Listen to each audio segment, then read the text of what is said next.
Sikiliza, wewe sio Mungu mwenyewe halisi, isipokuwa roho ya kifafa iliyojiingiza katika umma kwa jina la Yesu na ushindi. Na hatukunyang'anyi kwamba mguu uliokamata uache mwenyewe kwa jina la nikaanza kuacha ule mguu. Wewe usipigane na pepo, utaumia. Sikiliza. Tena wakati mwingine tunawakamata majamaa ya tukisema kwa jina linaanza miguu salatu. Wewe wakati mwingine sikiliza nikwambie, ukiwa peke yako utaweza kulikamata pepo kama hilo? Tumia mamlaka, tumia maombi ya kuugua. Nisikilize vizuri. Tumia maombi ya kuugua. Tumia maombi ya kuugua, kwa sababu wakati mwingine hautakuwa na wenzako na uko peke yako. Limekuanzia lile pepo linaweza kukusimamishia kupigana na wewe Mungu. Utafanyaje? Sikiliza nikwambie, ukiomba kwa kuugua, nisikilize vizuri. Ukiomba kwa kuugua, mwambie nimepewa mamlaka ya kukanyaga nyoka na nge kuanzia sasa kwa jina la Yesu. Unachotaka kusema sema, au ninatii. Haleluya! Kwa sababu umesema kwa mamlaka, kwa sababu umesema kwa kuugua, kwa sababu umemdhihirisha Yesu anaweza. Sasa wewe unaanza kukemea kwenye, unaanza kugombana naye kumwangusha. Wewe atakuangusha yeye mwenyewe, atakuangusha mwenyewe. Anapokandamiza unakoroba. Sasa unasema jamani, unakoroba.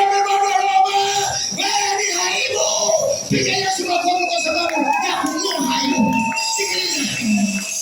Yesu alifanikiwa. Maombi yake yalikuwa yenye uwepo. Maombi yake yalikuwa yenye kuugua. Maombi yake yalikuwa na mamlaka. Maombi yake yalikuwa yanachukua maeneo yote ya mamlaka mbinguni na duniani na chini ya dunia. Na hapo ulipo una mamlaka ya namna hiyo. Sema amen. Sema amen. Ile pepo hata ukiwa peke yako usiogope. Tena mwambie nimesimama hapa kwa niaba ya jina la Yesu, na kwa jina la Yesu hebu toka. Ninaanza kukuhangaisha pale. Kuna lingine, mnakumbuka ile binti alikuwa anatutolea macho. Kwa jina la Yesu pepo la uchawi toka. Anatoa macho alafu anacheza kiuno chote juu, simuliona. Sasa uko peke yako, utafanyaje? Uko peke yako, anakuchezea zile sengeli zile za kimapepo, sengeli za kimapepo. Mzee wa kanisa ole, vitenda ole. Mbona unaweza ukarogea ukaanza kucheza? Aloka vile sengeli. Wewe sikiliza, umepewa mamlaka, maombi ya kuugua. Unatakiwa usimamie, uvunje mamlaka zote. Sema amina. Ondokea sengeli zake ngore huko.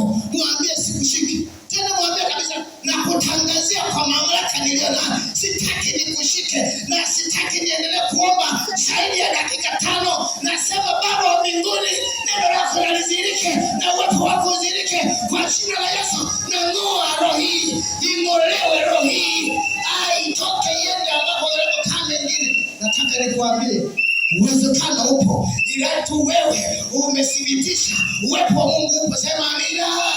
Hatutaacha kusema, hatutaacha kuhubiri, hatutaacha kuongea, maana Mungu anadhihirika mwenyewe kwenye kazi yake.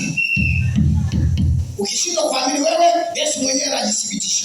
Ukishindwa kuthibitisha ulimwengu huu katika jinsi unavyoona, Baba mwenyewe yeye ndani mwangu anajishuhudia, kwa sababu anasema roho zetu ushuhudie pamoja na